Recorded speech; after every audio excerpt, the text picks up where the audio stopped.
Mobile ইউটিউবে ঢুকলে শুধু স্ট্রবেরি হারভেস্টিং এবং খাওয়ার ভিডিও পাওয়া যায়।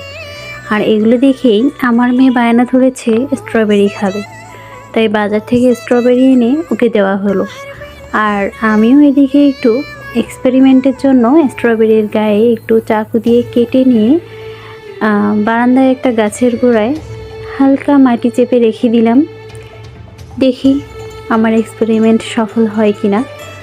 তো এটা যদি কোনো চারা বের হয় তো সেটা আমি অন্য টবে ট্রান্সফার করে দিব, আর যদি না হয় তাহলে আমার এক্সপেরিমেন্ট ফেল হয়ে যাবে।